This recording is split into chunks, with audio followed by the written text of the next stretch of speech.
Welcome, everybody, to Schofield's Flowers Social Hour, episode 25. Enjoy the show. Hey, everyone. Steve Schofield here. As you know, they call me Scof. Welcome to Schofield's Flowers Social Hour.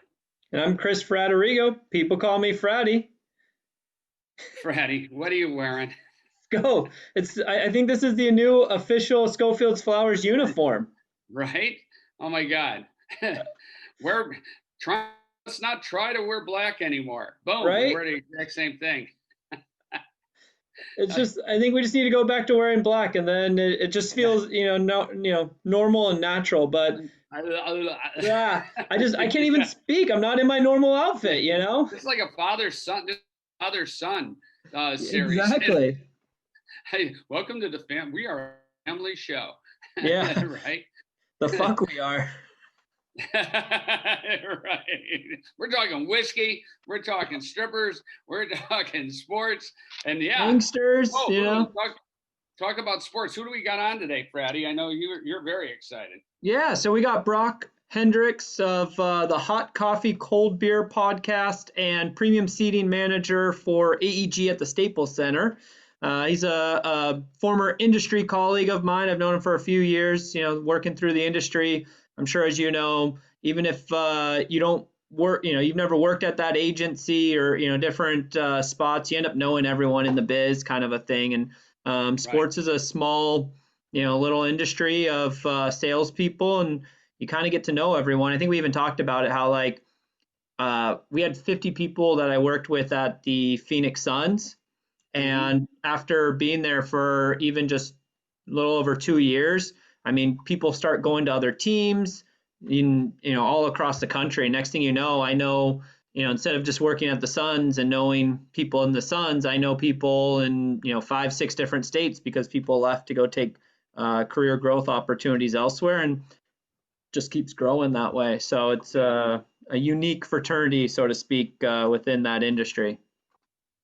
That's great. And then he's also got his own podcast, right? Yep, that Hot Coffee Cold Beer.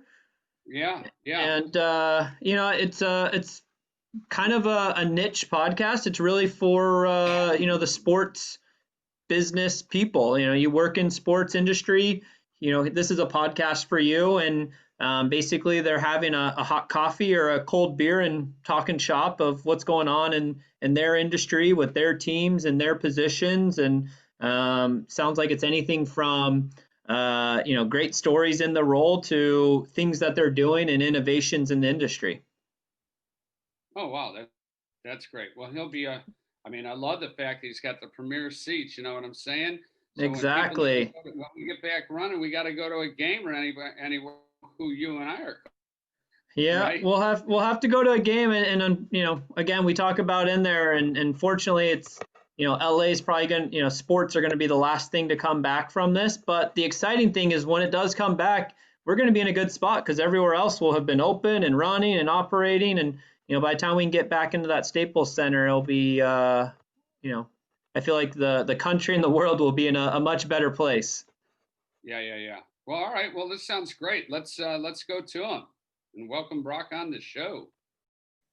Awesome. Woohoo! Woo! We need the horn. I know. We need the stadium horns when they score the goal, right? Was it a train or something that goes off at Staples Center? Here, I am pulling up. We'll edit this out in post, I guess. I'm gonna get you one of those rap air horns. So every time we make a good point or we're vibing really well, I'm just gonna start playing the air horn. That's there we go. There we go. I want streamers. I need down below here, every time, just. Right. Yeah. And I'm Chris Fratterigo. People call me Fratty, and then the fireworks go off. Do that again. Do the whole thing again of, hey, I'm Chris, so, people call me Fratty. So right when Scof goes, people call me Scof, welcome to Schofield's Flower Social Hour, then it'll be like, boom. And I'm Chris Fratterigo. People call me Fratty. Oh, man. All right, we're on to something, boys. Yeah, we're on to something. The only thing you're not on to, though, is I see those helmets in the background. Where's my Chicago Bears? I have a lot of love and admiration for the city of Chicago. My mom's actually a Cubs fan, and the Chicago teams are one of those that you root for when your team's out of it. And Yeah. I root for two football teams that are pretty soon will be out of it. So Yeah. Oh, go wow. Bears. I'm a Broncos and an Eagles fan, and it's just Oh, been a nightmare this year for both. I know Eagles. I got a good buddy of mine, Chad Hoppenweiser, and it's just like it's pretty crazy. I just like all over him, and he just is beside himself. He just doesn't know what to do. Quick story on the Eagles. A good friend of mine. Well, I shouldn't be telling this on the air. Shit. But anyways, a good friend of Just mine. make up some other story, Scof. No one will know. Yeah, but I was able to get a rock of his sent to the Eagles, and they buried it for me in Eagle Nation. That's all I'm gonna say. You did tell that. You've told that one before. Yeah, it's just You the most, smuggled it in. I got it into the Eagles, and they buried it someplace in the stadium, and it was just a great gesture. And I can never show the video they sent me, but I have a lot of respect for the team and what they do. Actually, for the community, they're pretty involved. Yeah, the Eagles. Being an Eagles fan is one of those things I'm just super proud to be. It feels like a fraternity, is what it feels like. Every so often, you meet somebody and they're also an Eagles fan, and the guards are down. Like you're friends now. That's there's a brotherhood there for sure. If you can get over the fact that we throw batteries at Santa Claus, we're a good organization. But thanks for having me, guys. I really appreciate you taking some time to chat with me. Brock, just so our viewers, I guess, can get acquainted with you, quick background, what you're doing, I guess, as a career-wise. Yeah, thanks for asking. So I work for the Lakers, the Clippers, and the Kings at Staples Center. So I manage and negotiate all of our premium contracts. It's been a wild ride in the sports industry. Wow. So I think I'm at Yep. 6 years now. I think I just hit 6 years this month in the industry. I started in minor league baseball, and I was selling printers in Salt Lake City, Utah, and that was kind of my start as my first job was door to door to businesses as a non-Mormon guy trying to break into just a place where that's the culture everywhere, So it's a tough world. But I was making $100,000 a year selling printers. Wow. And I kind of just thought, this was it. This was the life, right out of college. And then I realized a couple things. I realized I liked sales, or I could do sales, and I hated printers. Printers just did nothing for me. And we didn't even sell good printers either. This was not like a world-class establishment where we were selling super high-end stuff. Like we were selling really faulty things. We were doing some shady stuff as a company. So what I did is I actually left that job for a minor league baseball sales gig with an $18,000 a year base salary. Really just I like sports. I love baseball.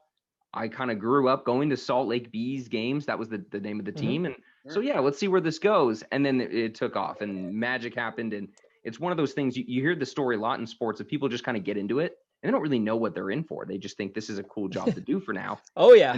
And then you blink and you spend 6 years in the industry, or, we talk to people that have spent 15 years with the same team or in the industry. So it's crazy. So I after time in minor league baseball, I went to work for the Utah Jazz. I left the Jazz to go work for the LA Dodgers. There's a pretty crazy story there that we tell on episode 2 of our show of Hot Coffee, Cold Beer. And then the Dodgers, there's this infamous cut day basically where they hire about 15 people, young people in sales. They keep one, and then the other 14 are kind of out on their ass trying to figure out what they want to do next. And that was where I stumbled upon a beautiful opportunity at Staples Center. I'm a lifelong Lakers fan, so that helped. And it's a wild ride. We are a very well-buttoned organization. It's been a dream come true to work for, and it's elevated my career to things I'd never expect. And now I can get on the phone or a Zoom call with people like you guys or vice presidents of teams that will take my call kind of because of the success that I've had at Staples Center, that we have had at Staples Center. Mm-hmm. And they'll share a hot coffee or cold beer with me on our podcast. So it's a dream. I still get blown away a little bit every time I think back. So the Lakers just sent us these. I'm not sure how much of your show is audio and how much of your show is visual, but they sent us like these little replica Larry O'Brien NBA championship trophies. That's cool. I put it by my computer and I'm blown away every time I look at it that I was a part of something like that. And I just think it's the coolest thing I'll ever do in life. But I'm peaking in my mid to late 20s. That's a problem, right? I don't know that I should be too comfortable there. It's funny, though, Brock, you say like how people just stumble into sports kind of a thing. Like, yeah, obviously there's sports management majors now and people like go to school and they know all about this. I was the exact opposite. So Scof actually got me recruited for college hockey, went back east, played college hockey out there, was a business major. I actually was going to go into film. I had interned at a studio in Hollywood, was driving up there every day as an intern. Got to do some really cool stuff with that. And I was just like, okay, movies, that's going to be my thing. And then, we have a small recession, in 2008. And my college degree got me a solid job at Starbucks. And then it was like, well, what do I do now? And someone happened to pass me a card from someone at the Kings and said, why don't you take an informational with them? They said they would be open to it. So I went, met with Mason Donnelly over there at the Kings, and kind of told me about what he did. And I was like, oh, I didn't even know this was something. Like, I didn't even know that they had these positions. And so then I just started applying to anything and everything. I think I probably applied to like, premium sales executive, all these things that now I look back and I'm like, what was I doing? But ended up landing inside sales with the Coyotes. And like I said, 9 years later, you end up going in, transitioning from sports to music, but still in the entertainment industry on the sales side with Live Nation. And it's like, I look back and I'm like, I've been doing this 10 years. It's crazy. It's one of those things, right? Like you see this in tons of other things in life, right? Like when you used to buy a house in the 50s and 60s, you didn't think about it as this grand opportunity. It was just something you did as you bought a house, right? And then people started to figure out that this was a business and this was a way to make money, and really figured out what this was that people were stumbling into. And now you're seeing the sports and entertainment industry become that too. Kids can get ticket sales degrees, or they go get sports management degrees and go into these things where people like Fratty and I just kind of accidentally backed into it, and now it's getting harder and harder to do that. So how is AIG pivoted with all the stadiums being closed? I mean, who are you selling to now? I mean, it's like crazy. I can't even imagine what the game plan is. I'll tell you what, you get a lot of respect for the organization you work for when you watch them go through something like this. AEG is a massive multi-conglomerate that is almost solely based around real estate, ownership, development, or stadium operations. Mm-hmm. And we went into a world where you couldn't operate a stadium. And we're just now kind of getting back to a world where you could even let somebody in an indoor stadium. So it's really tough. I don't envy my boss's jobs right now. It's a tough world to be in. But how we have pivoted is tremendous, honestly. This company, the way that the plans can get made and formed on a whim faster and more effectively than I've ever seen in my career. We're watching a lot of teams and a lot of organizations cut sales forces, cut staff, a lot of furloughs, and a lot of people just did it immediately as soon as the seasons were shut down. And we watched AEG do everything they could to keep as many of my people as possible.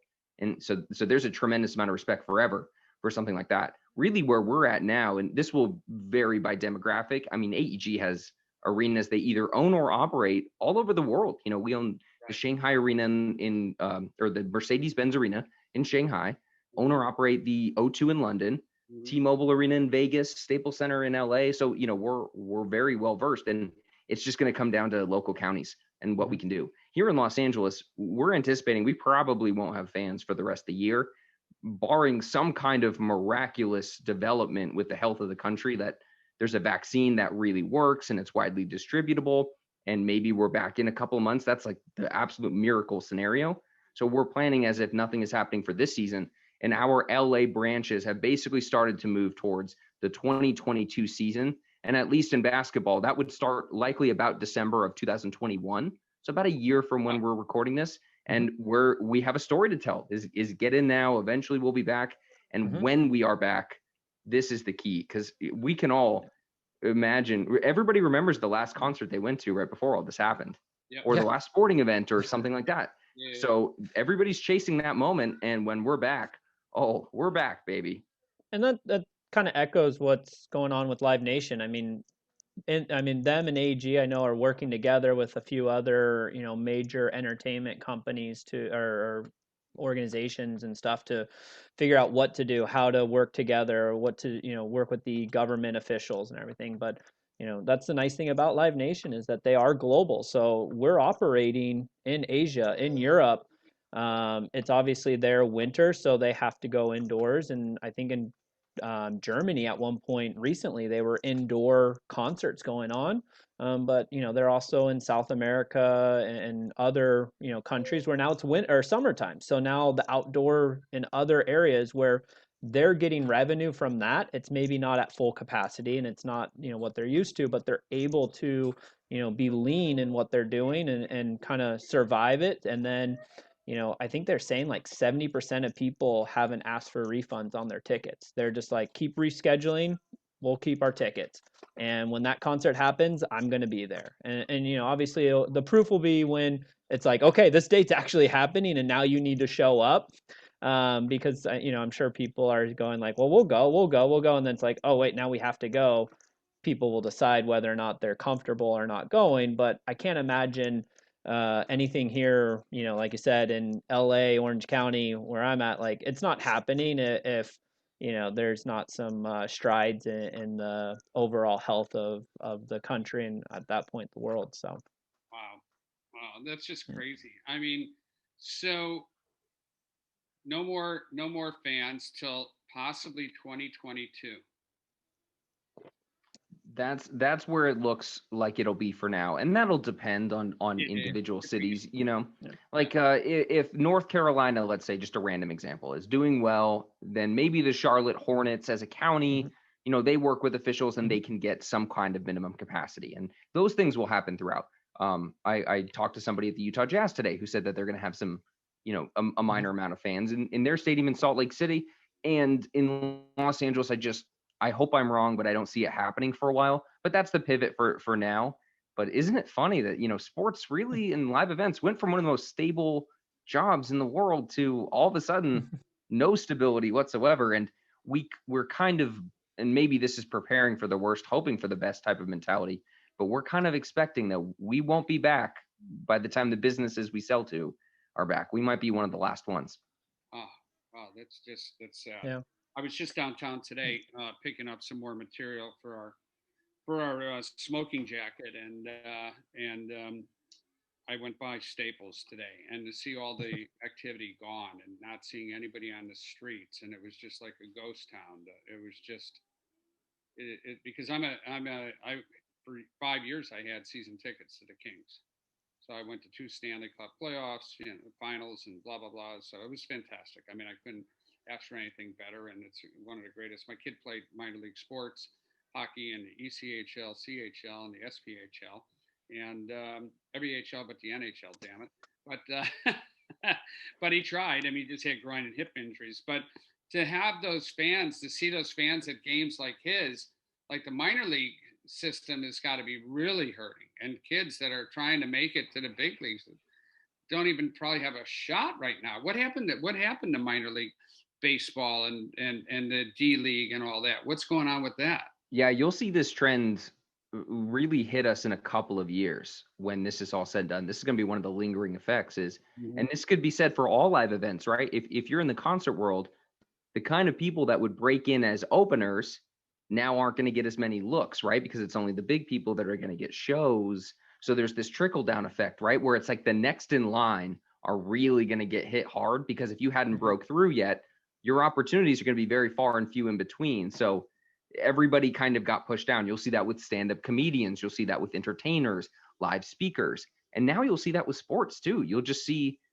a few minor league teams won't make it from this, and I don't know. I can't speak to hockey. I don't know too much of what's going on, but the trends we've seen in minor league baseball is that you will see less personnel in minor league baseball. Baseball does things differently where they have 50 something rounds. There's 70 rounds of a draft, whereas basketball has 2, football has 7. So that's going to go away. And the reason you can do 70 something rounds is because baseball has a AAA system, a AA system, and then a handful of single A systems where you have up to 6 or 7 different single A teams. You have high A, low A, and middle A, just depending on basically, so it gives their players a path to climb up through the minor leagues, right? And you're going to see that not happen anymore for certain. Every so often you hear a story of a ball player. There's one in the World Series this year, the third baseman for the Tampa Bay Rays named Peter Brosseau, who didn't get drafted, just made his way to one of those million minor league teams it feels like there are, and somebody saw something in him and went, okay, yeah, this is going to work. And this guy could make it. But when you're not drafting 70 something to 100 players into your organization every year, that's just not going to happen. Wow. And there's now less places for them to go. So minor league baseball got hit, especially because a lot of those are operated like mom and pop shops. They're not like Major League Baseball where they can fall back on TV deals or revenue and sponsorships that are shared throughout the league. So minor league baseball will get hit very hard. And unfortunately, there's a lot of markets that like their team and like a place to go with their family that just won't ever get it back. Oh, it's the greatest experience ever. I mean, we used to go see the King County Cougars out in King County, Illinois. My Scof, too much information. Very different. Yeah, different demographics. Show, right? Yeah, but I mean, it was crazy. And then I know 08, and Fratty, you know the league because I know you played a little bit of minor league, but the Central Hockey League got wiped out by 08. I mean, 6 teams might have moved to. They were like a 32 team league or 28 team league that played, and it was a AA hockey, and players from there went to the show, or at least to the American Hockey League, some of them. But they had a good salary base. Players are making $650 a week, which isn't bad for a young guy that's coming out of college and playing. Totally wiped out the league because of 08. Yeah, pretty much any of the teams that were stable jumped to the East Coast. Some of them even dropped down to the like SP. Yep. And then the last few that were still around, just the league folded and those teams disbanded, kind of a thing. Well, the ECHL's expanded so much, and same with that if you were in that league, then you had 32 teams at the time, and you were traveling cross country. And they just couldn't. It was an extra $1 million if you were in the ECHL to travel. Yeah. So it's like you know these players are making $250 to $650, and they're killing themselves, right? I think what you're probably going to see too is guys who like could leave and go pro may stay in college longer and wait it out, or the opposite. They're going to go, I can go play pro somewhere. They're willing to pay me now. I need to get what I can get now because this may not come again, or their opportunity. And it's, or in some cases, like if you're a minor league guy in North America, you might have to go to Europe to play your respective sport if they have a league. I've seen most hockey leagues aren't operating until they can get fans in because they don't have the TV sponsor deals. They don't, they're reliant on people being in it. So like the AHL's holding off. I think they're saying it won't start till at least February at this point. The East Coast has teams, they can basically just opt out. They're like, nope, we're not going to be in on this season.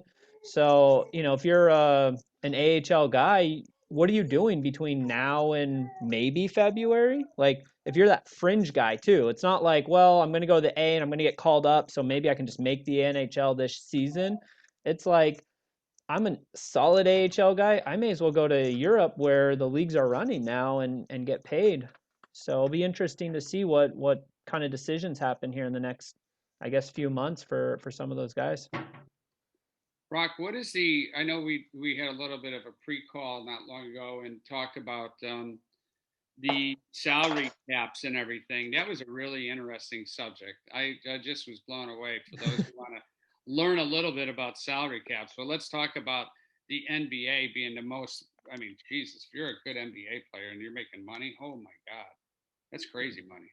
Yeah, and I think part of that call was that even though I work in the NBA, maybe this isn't the best thing to admit out to the public, is that I have zero idea how the hell the NBA salary cap works.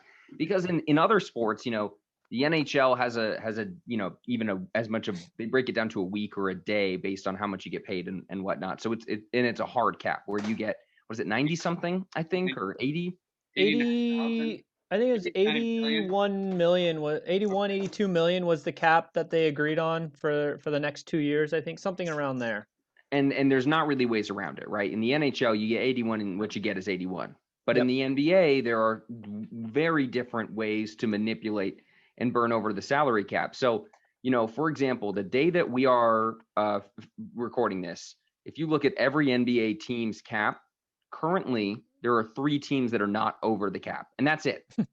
Just 3. Actually, sorry, I misread that. 2. There are 2 teams, the Atlanta Hawks and the Oklahoma City Thunder, the only 2 teams that are under the salary cap. Wow. And then you go as far down to like the Golden State Warriors are $60 million over the cap. And there's not really consequences for that as far as like being able to stop for a season. You do pay luxury tax, so it comes out of the owner's pocket, but it does not prohibit you from going in. Versus, let's say the NHL, let's pretend the LA Kings are $2 million over the salary cap. They can't play until they fix that. They can't start the season until they get back under the cap. And in the NBA, that's not the case. Teams can kind of blow past that however they need to. So that's the weird one. And part of why that is because the NBA seems to have figured out a way to get players paid faster. So in baseball, for example, when you get drafted and you go up and you get to your team often has about 5 years of contract control for you before you ever really see a significant payday. And there are things around that, but essentially for your first 5 years of your baseball career, you're making whatever the team tells you you're making. As you start to get closer to that 5-year mark, there's something called arbitration where you're basically year by year, you go to like literally small claims court with your team and they negotiate kind of what the standard rate is for you to get paid and whatnot. So you're not making bare bones, you're not making the minimum of $500,000 a year, but you're not making what you could be making on an open market setting. Basketball, the way that they've kind of come about that is part of the CBA has hard numbers of max contracts. Mm-hmm. So that says you can equate to, I think it's 30-something% of the entire team salary cap. So that's a number of like, that's how high you can go. So when you're talking about a player like LeBron James or Kevin Durant or one of the better players in the NBA, there's less negotiating room. You go, I want a max contract, and someone will give you a max contract. Wow. There's also things called the mid-level exception in the NBA where basically you can pay a guy $9 million and he doesn't count against the cap, right? So there's ways to manipulate it there. But in the NBA, what you find is players hit free agency quicker than they would in basketball. Usually your contract's somewhere around 3 or 4 years before you get paid. And you find that the numbers, because I am doing a poor job of explaining this, but basically the NBA has a similar cap number than the NFL, and the NFL has to pay 54 guys or 51 guys make the cap number, and in the NBA it's 14 to 15. So there's more money to go around, and you're getting to an opportunity to make that money quicker. In football, there's a hard cap number that's just designed by the collective bargaining agreement. They say you get X percentage of it, and the NBA does that too. And then in baseball, there is no salary cap. There's just a luxury tax. So I think the number is in $220 million. I think it's somewhere around that number where a baseball team can spend up to that on player salary and receive no penalty. But every dollar they go over, they pay $1 per dollar thing in luxury tax. If you offend it 2 times consecutively, that number goes up to 1.5. So every real dollar you're spending over the cap, you're spending that in real money, and then you pay into the owner's pot $1.50 into that. And then if you repeat for a third straight year, it's double money. So what that really means is, let's say your team's over the cap and you bring on a guy who's worth $30 million in his contract. You're paying him $30 million. It costs you that. And it's costing you $60 million out of the owner's pocket to throw back into the whole system. Crazy. Yeah. So there are ways, at least in baseball, where you have some kind of room. In football, there are not. This is the number you get. And in basketball, you need a science degree, a horticulture degree. You need to be able to see into the future, and you need to be able to read minds, or else you have no idea what's going on with that cap. The other thing I noticed that happens, I think, a lot more in the NBA is players will take 1-year deals because every year the league cap goes up, that percentage of that max deal goes up. So they're like, well, why would I sign a 5-year deal at the max when I know next year I can get 5 million more, and then the next year I'll make 5 more over that, and like, so they'll just sign like 1-2-year deals. Whereas I feel like with most other leagues, people are looking for those 5, 10. You've seen some crazy contracts of like 15 years on like a 28-year-old, and you're like, well, that's not going to pan out, but the team wanted him at that time and was willing to pay it. And you don't see that as much in the NBA. It's also interesting in between the leagues of how money actually works, right? Like in baseball, the second you sign a contract that says it's 12 years, you're getting paid for 12 years. There's no way around it. The NFL is not that way. The NFL, Right. you'll negotiate deals where, let's call it, just for round numbers, a 5-year, $50 million total deal, but only 30 of that 50 is guaranteed, meaning as soon as the team pays you $30 million, they can actually get out of the rest of that contract. So there's other ways around that. To Fratty's point about the NBA has a veteran minimum, I think last year, somewhere around $1 million, which is a great minimum. Let me tell you, like if that's, we're regular human beings who feel that way, right? That if you're just making $1 million, like Yeah, you're Scof, we doing need to pretty well. renegotiate my minimum pay here. Yeah, right. Yeah. The NBA minimum will do too is part of how it works is the league pays half of their salary. So you'll see really high-end players. Last year was a guy named DeMarcus Cousins who could have commanded more money on the open market. Instead, took a veteran minimum deal with the Lakers to be a part of the organization. You're also seeing other players kind of do this in the Lakers organization because now they've spent all their cap. The only people they can afford are minimum contracts, and better players will take minimum contracts because the league pays for part of their salary, not just the team. So the team can afford it, and they can be on better teams. So much so that there's an example with the Lakers and the Clippers, both the organizations I work for, where there's twin brothers, Markieff and Marcus Morris. Yep. Marcus Morris just signed with the Clippers 4 years, 64, and Markieff Morris came back to the Lakers on a minimum deal. So literally the difference of $63 million between twin brothers, because it's a more lucrative deal to take a minor or a minimum deal in the NBA. You know, it's funny about the Morris brothers. So they actually were on the Suns when I worked for them. And we actually, I guess they live together, and I'm sure they're going to do the same in LA. And they would actually play NBA 2K, and the winner got the master bedroom. That's so funny, man. That's great.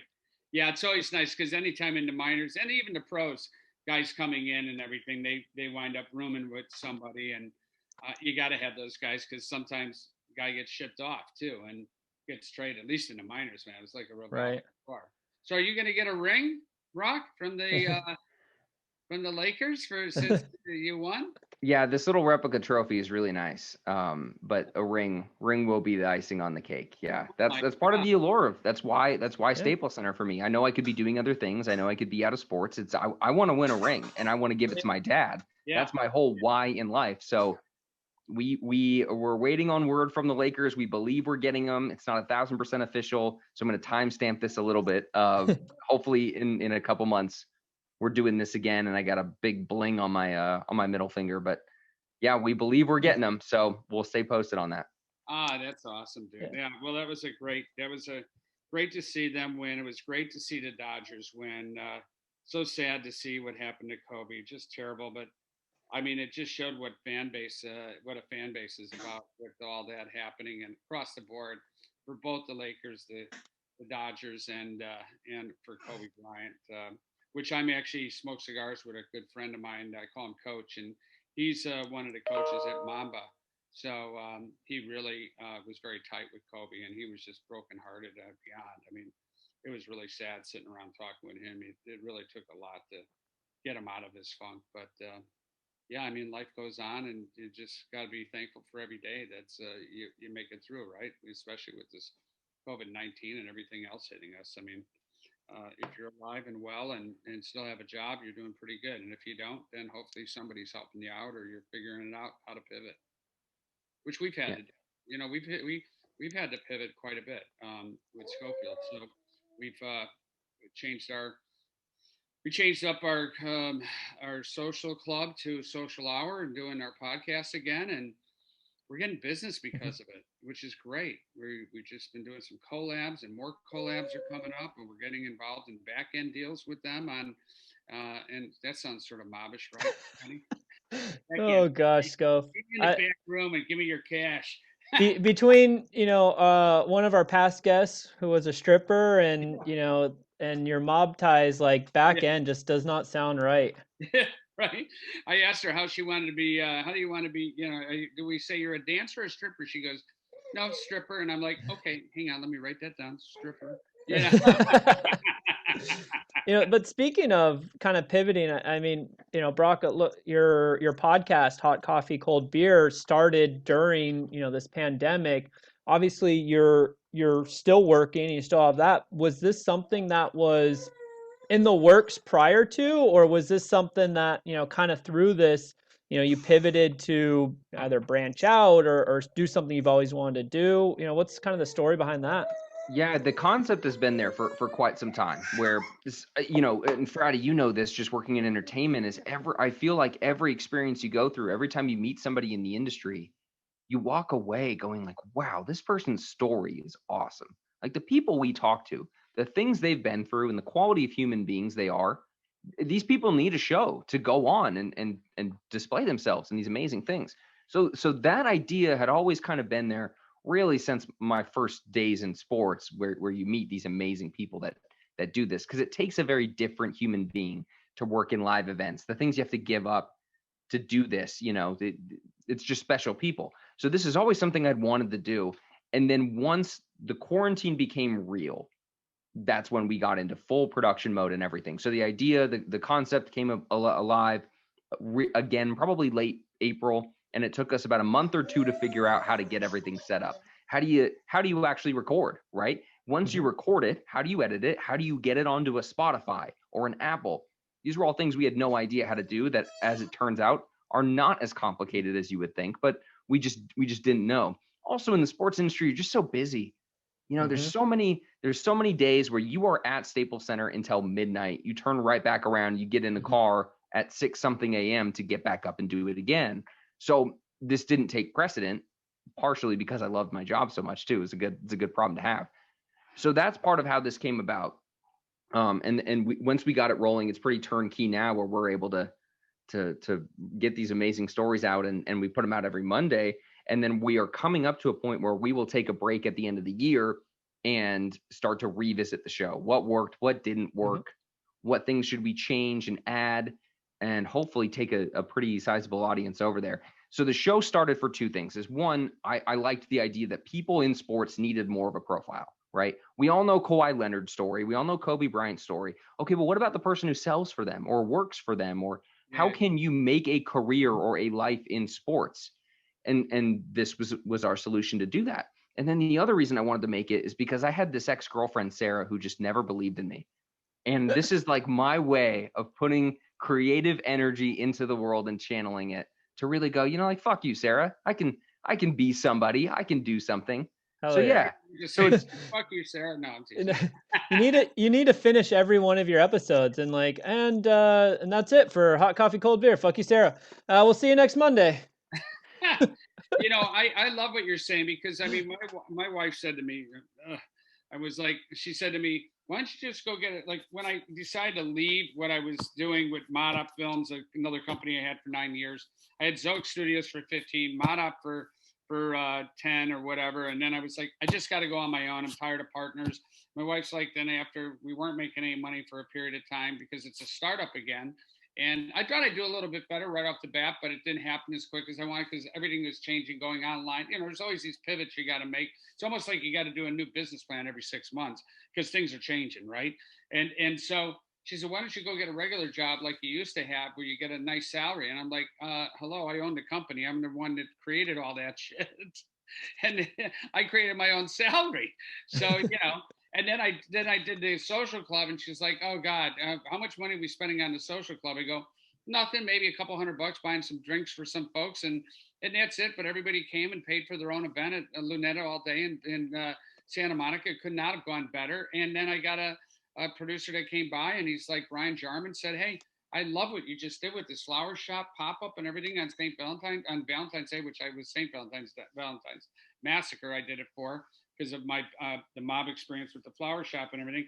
And the next thing you know, I'm like getting a $300,000 Netflix campaign. So that paid for it. Now we're doing, off the podcast, we're starting to get collabs with brands that want to work with us. So we're making deals where we can actually be involved in promoting each other's brands that we believe in, and it's working. So boom, it's like, so then she looks at me, she says, I'm sorry, I do believe nobody's ever backed me more than my wife. So with that being said, I just sort of had to set her straight on why I'm doing all this. And why we got to tighten the belts once in a while, But it's Scof, I'm so happy to hear you don't have a Sarah in your life. Like that makes me very happy. Yeah. If you have the mob in your life, like do what you got to do. But if you had a Sarah in your life, you gotta cut bait. That's too bad. That's too bad. But you know what? Like, it keeps you pumped and it keeps you going. That's the main thing. So Brock, I got a funny story from when I was working for the Phoenix Suns, but and then I'll tell it, and then I'm curious if you have any fun stories that anytime you deal with people, but I think especially in sports because of what people think you do or who you are, it just has a kind of a difference in maybe in that industry. But so working for the Suns, and we did an event, and we had people down on our court, and we seat tag event. We're trying to sell some seats, so of course we have some great seats on the court, available. And for that year, I think our row C baseline seats were 15 grand or so, give or take some change a piece. So pair of seats, 30 grand. I know it's a little different, probably for you in Staples, but Phoenix Suns, we traded Nash, we had like 18, 19 wins. So we're reasonably priced comparatively. And that night we had an incentive where if you bought courtside seats or you spent over a certain amount overall, you got airfare, hotel, and tickets to the Laker game when the Suns were playing them that year. So pretty cool deal. And one of the guests that I invited out, at that point, we were literally just calling people and be like, hey, we got this cool event. Come check it out. Hear about the State of the Union from Lon Babby, our president, our GM, and coach will be there as well. And we have some great incentives. Come check it out, kind of thing. So you're not really building too much rapport. You're just trying to get a large list of people there, because if any of them buy, you get the deal. So you just want as many people as you can get there, and you'll try to figure out who's a buyer and who's just kind of there for the free food and walking around on the court. So I'm talking to this guy, and he's like, okay, and we're kind of looking at a couple locations on the court, and like I can't figure this guy out. And so he talks to his girlfriend who's with them. They're dressed well, but they're young. They're probably our age, kind of a thing. And he goes, okay, I'll take these two. Can I pay cash? And I'm just like, I'm sure we'll take cash if you have it on you. And he's like, oh, well, no, I don't have it on me. I'd have to go get it and everything. I'm just like, oh, okay. Now in the back of my head, I'm like, okay, this guy's just fucking with me, right? This guy doesn't want anything. The girlfriend goes, don't worry, honey. I'll put it on my Amex. You can just give me the cash. We walk over to the scorekeeper's table. We had our box office operations team there. I hand them the slip, run it through. Yep, card went through. Here you go. And I'm just like, okay, well, these are your seats. You're going to have this, all that. How much was that? 30 grand. Oh my Paid God. in full, right there, girlfriend. Here you go. And he's going to pay her cash. So I go, okay. And then, I honestly was just so shocked that, like, I didn't even know, like, I didn't even do anything. Like, I couldn't ask any more questions. Like, I was just like blown away. I was so shocked at that point of like trying to pay me cash and then her just going, yeah, put it on my card. And like, okay, these are like, I mean, obviously people are successful in different ways and at different ages, but I'm just like, if he would have just bought and wanted to put on the card right out of the gate, it would have been a different story. But the fact that he tried to pay me cash and then later, it was just like, something's not right here. So a few days later, I have to go meet up with him in order to basically get a bunch of information for their flights and all that they're gonna get. And so I go, hey, where can I meet you up? And he's like, oh, come to my office. Gives me the address. And I don't know how it is for you, Brock, but the Suns at the time, we always didn't matter the time of the year. We were always in suits and ties. So when it was 115 degrees outside, I was still in a suit and tie. So I show up at his location, and he has like a metal gate, like chain, gate, and there's a couple people right inside of it. So I like, yeah, I'm here to see Rod. And they're like, who are you? And I'm like, Chris, I'm with the Suns. And they're like, hold on. They go back in, they get him. he comes out and he's like, "Oh, Chris, yeah, I guess you can come in." Like he acts like he doesn't even remember us setting this up. And I come in there, he sits me in his office, and he goes, "Okay, what do you want?" And I'm like, "What?" And he just from behind his desk pulls out these jars of weed, stacks them all up. I was in a dispensary that he owned, and that's why he wanted to pay me cash. And I was like, I'm not here to buy anything. I'm here to get your paperwork so I can get it for the airline tickets. And he's like, "Oh, all right." Bizarrest story I've ever had Hired a working. guy when he bought the tickets with his girlfriend. Well, same guy. That was the same Yeah. guy. Oh, I know, but he was probably high and he didn't remember. Oh, for sure. He Yeah. was a special client of mine, but I will never forget Rod there with his courtside dispensary money. Yeah, I can imagine, right? Yeah, the classic Rod. Yeah, we've certainly had our experiences with like paying cash, and sometimes it's not always cannabis related. It's like sometimes you just have high rollers. We had a guy who showed up who signed a contract, and we couldn't get a hold of him for like a week because he had 3 phones, and we just kept calling the wrong phone. So LA is just a weird place where sometimes that happens. And then he finally showed up. He had a Louis Vuitton.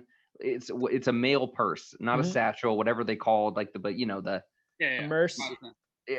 what it is really a merce, yeah, but they call them something different. And it was just full of 50 grand in cash, and he paid in cash right there, and he brought more than he needed, and he was just walking around downtown LA with that in his man purse. So you certainly hear stories like that. I mean, I've got plenty of other weird ones too. Like I had a client in minor league baseball who went by the name Skip Poundage. And I thought that was funny when he told me that, right? And then one day he comes to pay for something. He shows me his ID, and his name is Richard. So his legal name was Dick Poundage, and that one will always stick out with me. Skip only bought like a couple $100 worth of seats. It wasn't anything massive, but I'll remember Dick Poundage as a name for the rest of my life. Yeah, certainly no shortage of weird stories. I've gotten to meetings where I'm wearing a full suit and they're in a Lakers jersey. That's happened before. Like CEOs of companies that are worth 5-6 times what I'm worth in a Lakers jersey to take a meeting. So it's really funny too. And then, the classic one that you get in sports is sometimes people send in online inquiries with their recommendations on what you should do with the team. As if you have a say. Because you and Rob Pelinka, the GM, are just on the phone left and right? Where he's like, "Hey, what did catlover69@gmail.com say we should do with the team?" And I'm like, "Oh, he thinks you should trade JaVale McGee." And he's like, "Oh yeah, maybe I will." As if that's like what happens. Yeah. You get that a lot. What's your long term? Like, what do you expect? I mean, a guy like you who's been in sales and everything can also pivot into being an assistant GM or management on a team or anything. Is that in your sights, or are you enjoying the AIG and doing the premium seats and moving up in the company like that? Which is one of the trends. It's a great question. It's something I think about way too often. I wreck my own day sometimes thinking about what to do next. And yeah, all those sound great. I love AEG and I love being where I am right now. But one of the things we talk about a couple of times on Hot Coffee Cold Beer is that nothing, like, planning your life is a joke. Like, nothing fucks up your 20s like thinking you know what you're doing, like you have this path. So I'm in this interesting limbo personally where I'm trying to roll with the punches and I'm trying to see what life takes at me without planning my life down to the minute. But yeah, I'd love to be an assistant GM. That takes a lot more networking, I think, than I have now. I really like the show. I think we're doing really, really good work, and kind of like what you're saying, it helps your business. I'd love to be doing something similar, but man, for now and until I find that next chapter, being a Laker and a Clipper is the coolest thing I think I'll ever do in my life. And I have so much gratification for these teams for letting me live some of the best days in their buildings. That's great. That's awesome. That's a good ending note, actually. Brock, where can people find Hot Coffee Cold Beer? Hot Coffee Cold Beer. Follow us on Instagram. It's HCCB, Hot Coffee Cold Beer Podcast. We post weekly stories about what's happening in sports business news. We're also on LinkedIn and Facebook. You can find us the same way. And we're on Spotify, Apple, Google Podcasts, Anchor, Spotify. I'm forgetting one. Spotify, we're on for sure. It's every major streaming platform, podcast platform. We have episodes out, and we'll see you guys back in season 2 in the year 2021. Awesome. And then anyone has buckets of cash and they need some premium seating, how can they get a hold of you there? Yeah, at look me up. Staples? You can direct message us on our Hot Coffee Cold Beer Instagram page. We'll set up a contract from there, because the future is now. Perfect. You know, you can Awesome. sell sweets through Instagram, I'm sure. Hey man, will you take a bundle of weed? No, those are called trade outs. We work that out on the side. Awesome. Thank you for That's having me, guys. This was really, really cool. And the weed thing, that's a different episode of Schofield's Flowers. That's a different. Yeah. Well, we do have Those are different flowers, you know. We do have an ingredients coming out with CBD with one of our guests and a collab, which is going to be pretty amazing, coming out in the new year. So yeah, but no, this has been great. I'm a big sports guy. Grew up playing sports. All my kids play sports. I was Fratty's coach and helped him get off to college and things. And it's just like, for me, I think it really lines a kid up for how to win and lose, and be a fighter, to stay on his feet and to just keep pushing ahead. All right, everyone. Hey, we're back at Schofield's Flowers Social. Fratty, how good of an episode was that? That was a lot of fun, and I know we didn't really talk about anything true crime because we were more in the sports realm. But since we talked to Brock, I actually got into a audio podcast that has a little bit of a true crime element to it, and it revolves around the NBA. And so it's a podcast called The Whistleblower, which I love the name because it's about the NBA ref scandal.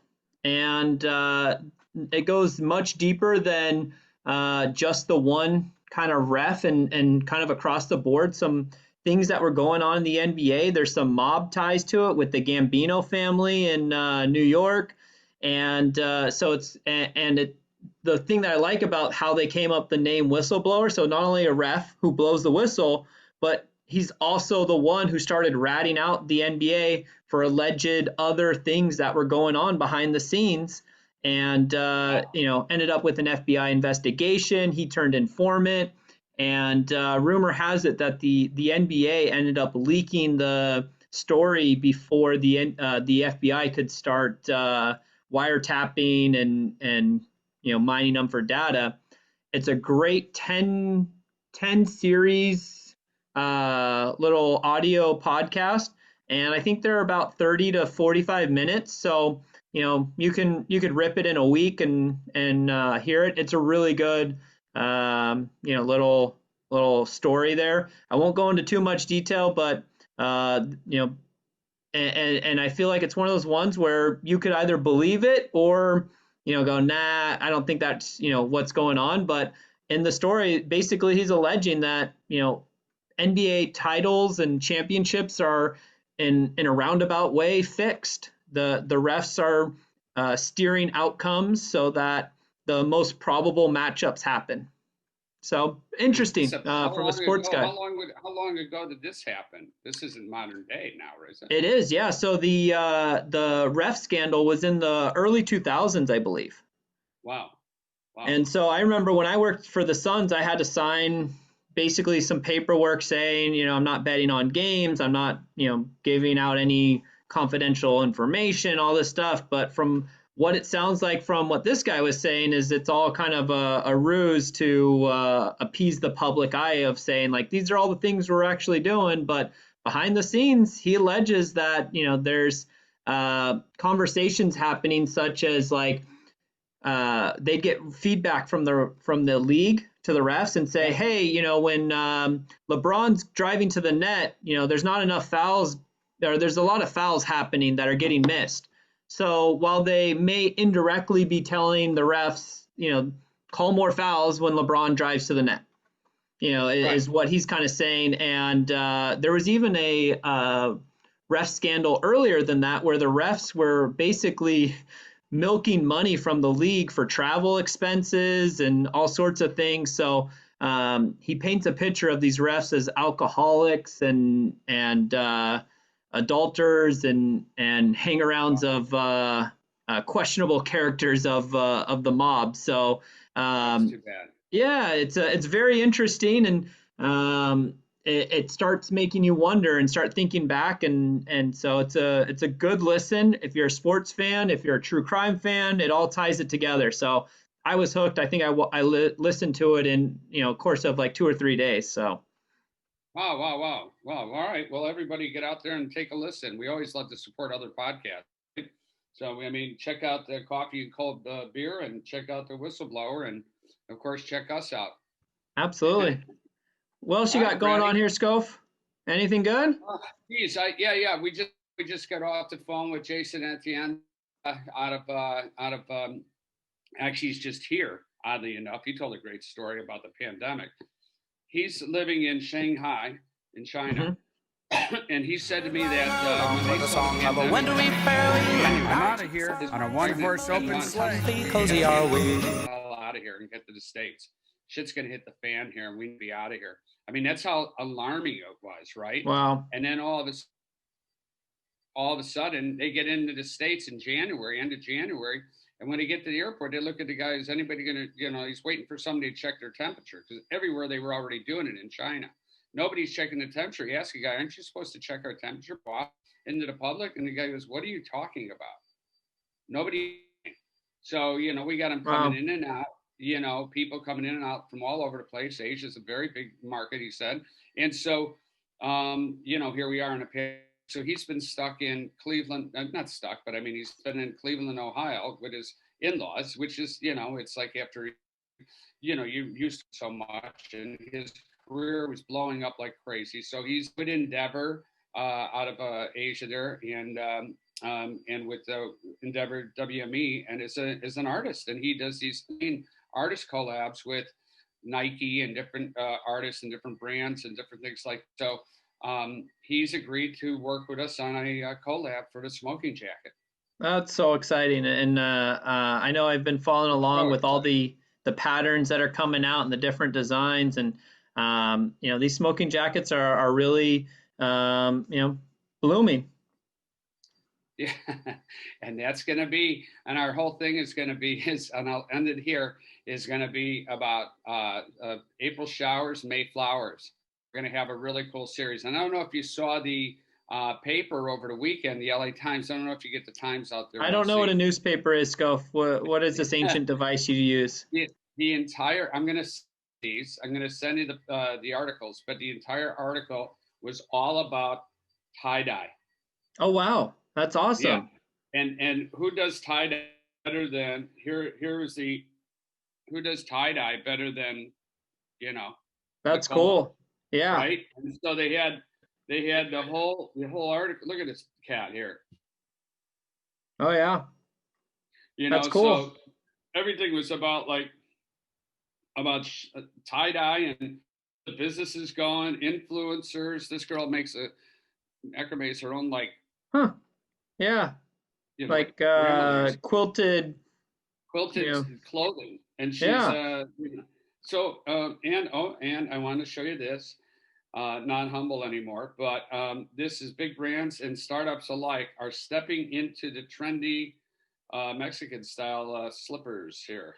Ooh, and I know I've been there you go. Nice. And I've been doing a lot of R&D on ours, like Goldilocks. First it was a little too thin, and now it's a little too thick, so gonna find that just right, and then we'll be able to get those going.